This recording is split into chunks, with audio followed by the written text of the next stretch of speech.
Narayanam Namaskritya Naram Jaya Narottamam Devim Saraswatim Vyasam Tato Jayam Udire Nashtatai Yogatreshu Nityam Bhagavata Sevaya Bhagavati Uttam Shloke Bhakti Bhavati Nashtaki.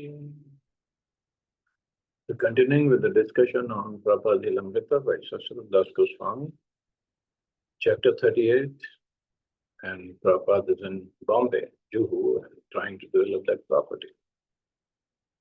Prabhupada knew he was asking his disciples to make a great sacrifice, but he could not avoid it.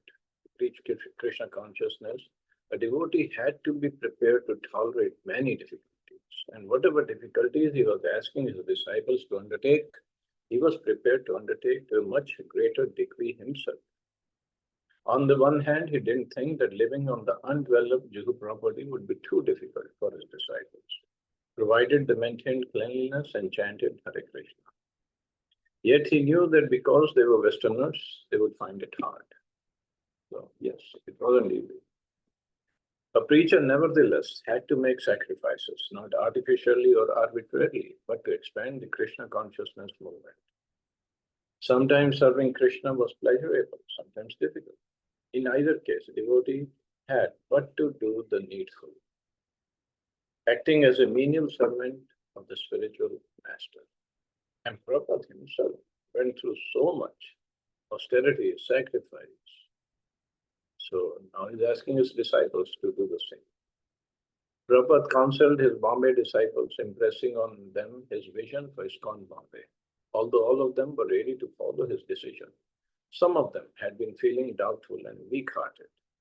Seeing their spiritual master's commitment to the project, however, they vowed to give up their separatist mentalities. Prabhupada then left for Jaipur for a week's preaching engagement at the Radha Govinda temple. Jaipur, January 12th, 1972. Jaipur is an ancient city in the state of Rajasthan. Occasionally, some of Prabhupada's disciples would go there to purchase marble Radha-Krishna deities for ISKCON temples in India and around the world. The devotees in ISKCON centers in Detroit, Toronto, Dallas, as well as throughout Europe wanted to install Radha-Krishna deities, and with Srila Prabhupada's permission were ordering murtis from Jaipur. On such an errand, two women, Kaushalya and Srimati, had gone to Jaipur in January of 1972 on behalf of the New York City temple. When a government official had discovered Srimati wasn't carrying her passport, officials suspicious of spies due to the war with Pakistan had insisted the women stay in town until Srimati's passport arrived in the mail. Meanwhile, the girls had daily visited the Govindji temple and had sometimes held kirtan in the street in front of the temple. They had daily talks with P.K. Goswami, who was in charge of the temple, as well as Jaipur businessmen and other respectable citizens. Almost everyone in Jaipur regularly visits the beloved deities of Radha Govinda. And that is true. Radha Govinda, you see in the morning, Mangala Aarti time, it's packed. Evening, Chayan Aarti time, it's packed by the local people. Radha Govindji is a main center of attraction of Jaipur. The citizens of Jaipur have been moved by the devotion of Prabhupada's two disciples, and when one of them had asked, "What can we do to help your movement?" the girls had replied, "Bring Srila Prabhupada here." Some of Jaipur's prominent citizens had devised a plan to share expenses and responsibilities in arranging a pandal program. And the two women had sent a letter to Prabhupada in Bombay, inviting him to come and preach. He had agreed. Jaipur is also a very, very important city for all the devotees of Krishna. Because when the Muslims attacked Vrindavan and they were breaking their deities and desecrating the temples, many of the deities of Vrindavan, the original deities, they were given protection by Maharaj Jai Singh of Jaipur. Because of his name, Jai Singh, the city Jaipur was formed. And the pujaris moved the deities whichever way, whether through the bullock cart or howsoever, They moved the deities to Jaipur. Radha Govinda was installed by Rup Goswami in Vrindavan, but he was moved to Jaipur. Radha Gopinath, installed by Madhu Pandit, he was moved to Jaipur. And Mughals were afraid of attacking Jaipur because of the strength of Maharaj Jai Singh and his army.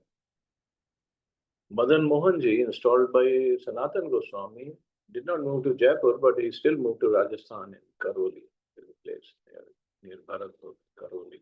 Not Bharatpur, some other place. The Karoli place is there where Madan Mohanji is residing, and other deities from Vrindavan. Radha Vinod Bihari ji, and there's so many others who moved to Jaipur. And Jaipur, that's why it's considered as Gupt Vrindavan. Beautiful city, actually. Only Vrinda Devi and all these deities, when they were moving to Jaipur, the pujaris were moving, or howsoever they moved, all the deities first came to Radhakund, this area. And then from here, because now they're close to Rajasthan, then they moved from here to Jaipur. So when they stayed at Radhakund, so Pratibhu Murtis, Pratibhu means image of that deity, Radha Govindji, Radha Gopinath, all those deities, the Pratibhu Murtis were made over here. So the Pratibhu Murtis stayed here and the original deities. So at Radhakund also we find all the deities are here. Radha Gopinath ji, Govindev ji, Madan Mohan, Sakshi Gop, everybody is here. Banke Bihari is also here. Radha Raman ji is here. So all these deities are here also. They're Pratibhu Murtis. The deity of Vrinda Devi, when they were moving her from Vrindavan to Jaipur, there's a place called Kamevan. Kama is called Kama, actually Kamevan. So when she reached Kama, she said, I'm not going to go outside Braj, because Kama is part of Braj Mandap. So her deity is installed over there in Kama. But rest, so many. Only Radha Ramanji did not go out of Vrindavan. He's very small deity, size-wise. So the pujaris hid him in some closet or some basket or some place. And when the Muslims were attacking, they did not find the deity, so they just left the temple.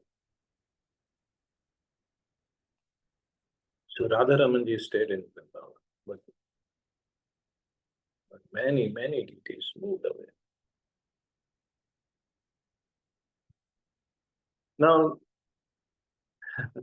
not getting into any politics, but this is where it hurts the devotees' hearts. Why deities had to be disturbed like this by some petty Muslims attacking the temples? So I mean, it would be just my speculation why the deities moved like that. When they were installed by Goswamis and they were being looked after nicely in Vrindavan. Maybe the reason being they were not looked after nicely, for whatever reason, and or maybe they just wanted to move. Just my speculation. But yes, it hurts. It hurts. Why the deities had to be given so much of inconvenience of moving, and so many, obviously, so many pujaris lost their lives in protecting the deities, and just like Srinathji, he was hidden inside the bushes by pujaris, and the pujaris ran away. And Srinathji later known as Shinaji, but that time he was Gopal. He came in the dream of Madhavendra Puri. And Madhavendra Puri was doing his bhajan at Govardhan. And he came in his dream, just take me out of there. I'm feeling very hot. So Madhavendra Puri installed, and then later on pastimes happened, so many pastimes. So deities are person. They get hard, they feel hungry, they need all the caring in the devotees. So if they are moved like this, and Muslims are attacking the temples, it doesn't give a good feeling. That's all. And it's not just in Vrindavan, it happened all over. Jagannath Puri, it happened. South India, Rameshwar, Srirangam, it had happened. And so many pujaris were killed. So many. Somnath temple.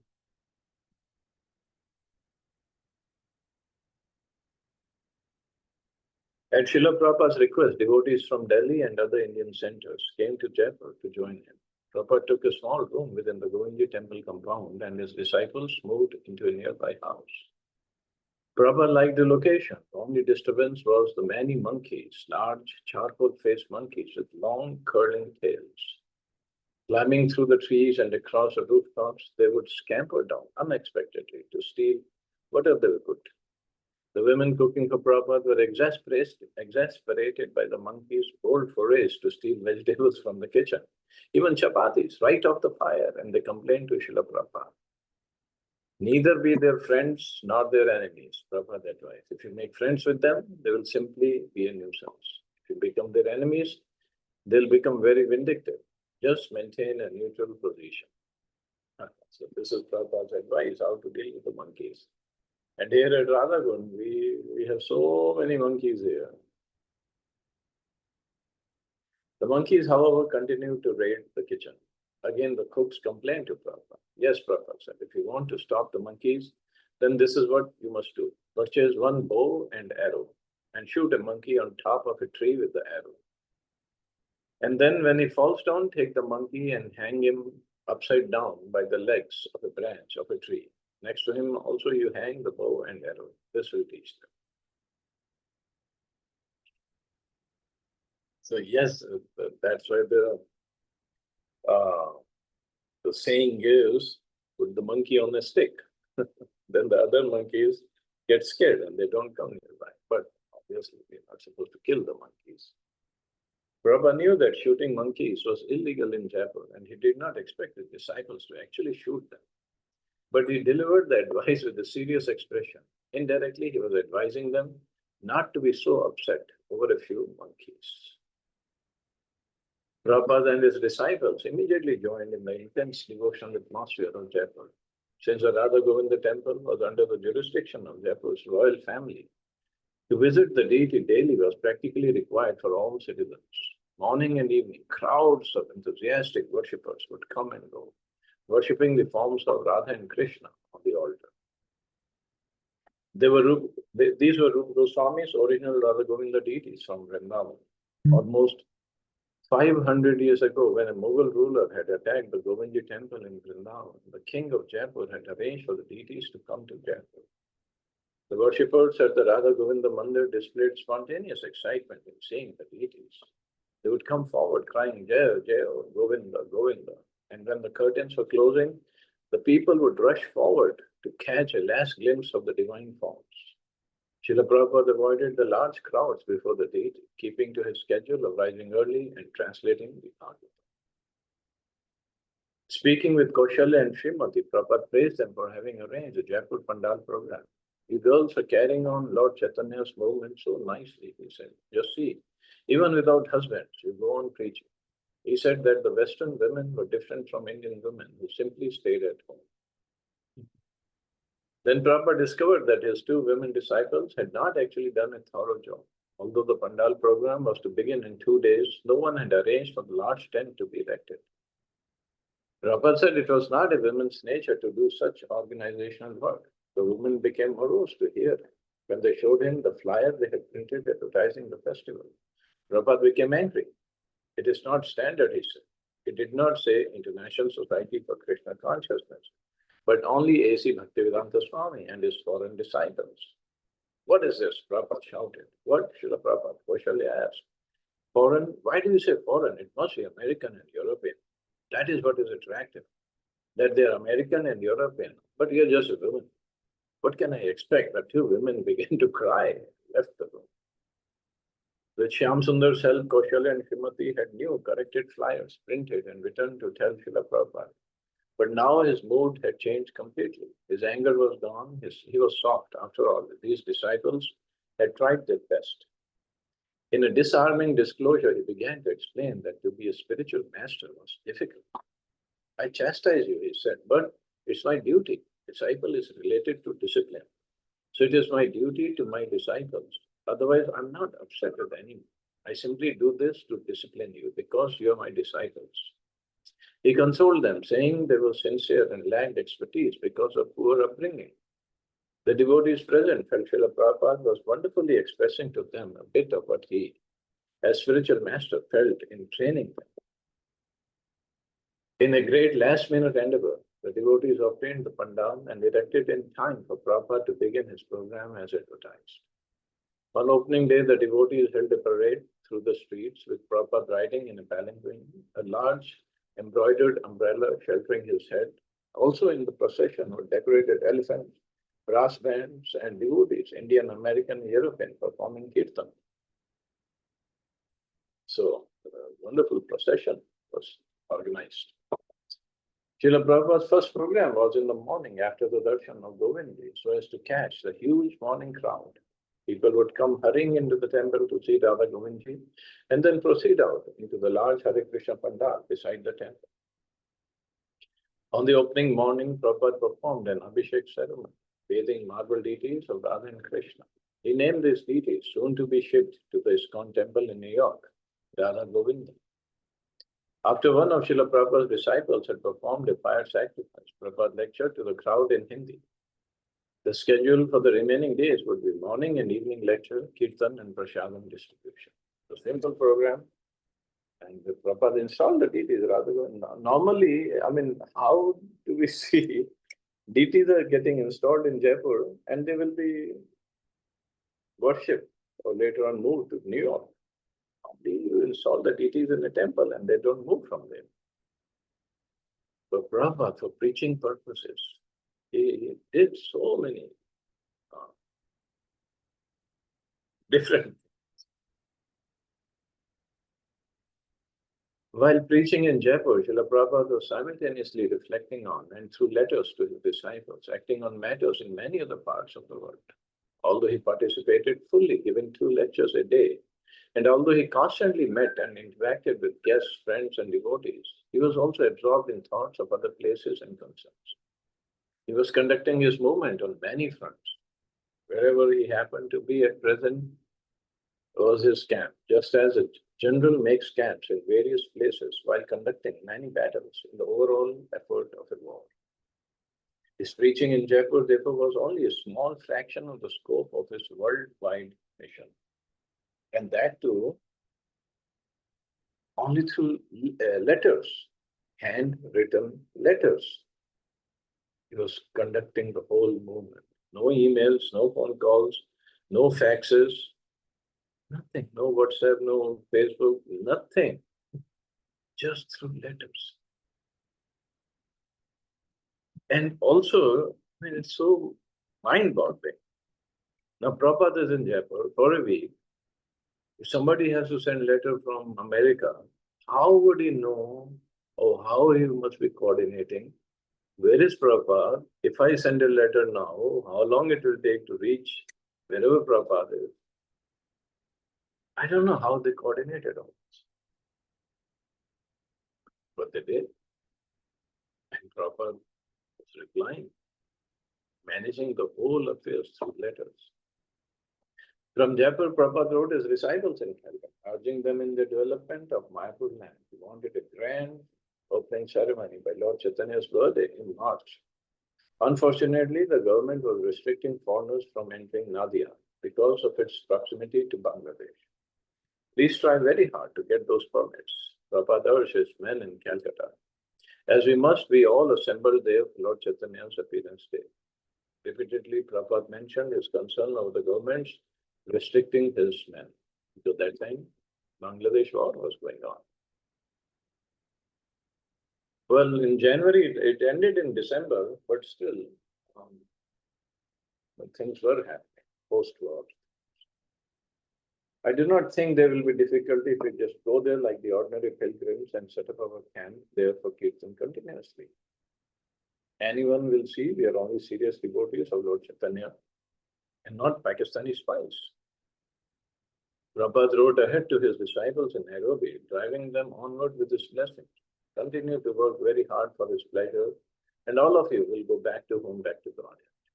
To the San Diego Temple President, Srila Prabhupada wrote, I'm very pleased to hear from you that book sales are increasing very fast. Hearing such good news from all over the society, and this pleases me more than anything else. And Prabhupada was often thinking of land in Bombay. Sometimes he talked about it or mentioned it in a letter to his representatives there. The Bombay land purchase was still not finalized, and Prabhupada was particularly anxious that his disciples pay the money as agreed and move immediately onto the land.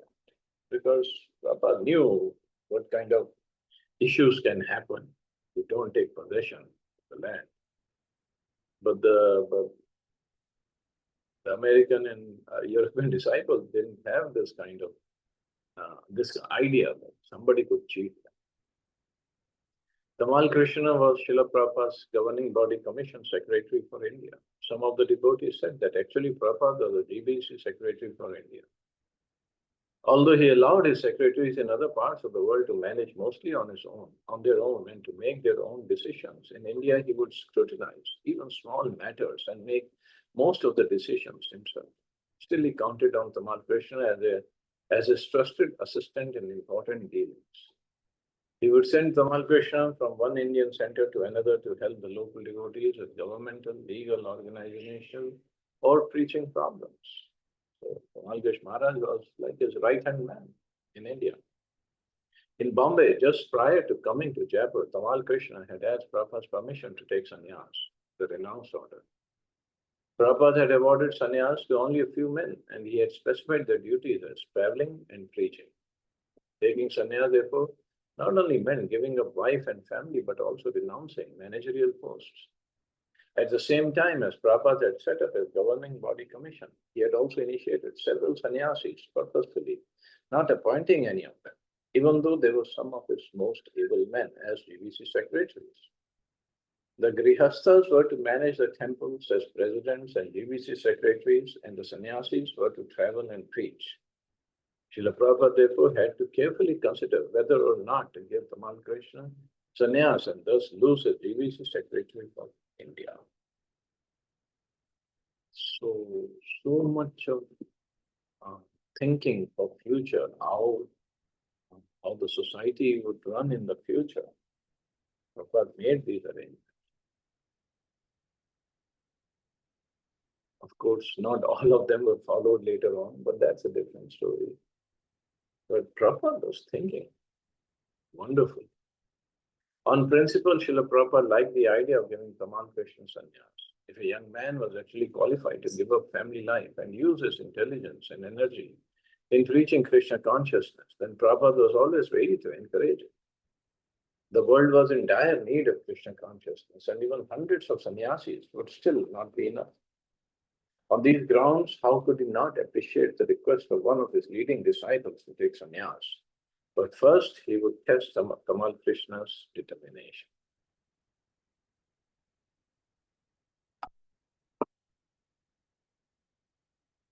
Okay, I guess we'll see Prabhupada's decision tomorrow. We'll read it tomorrow. See anybody else? We'll stop here. See anybody else with questions or comments?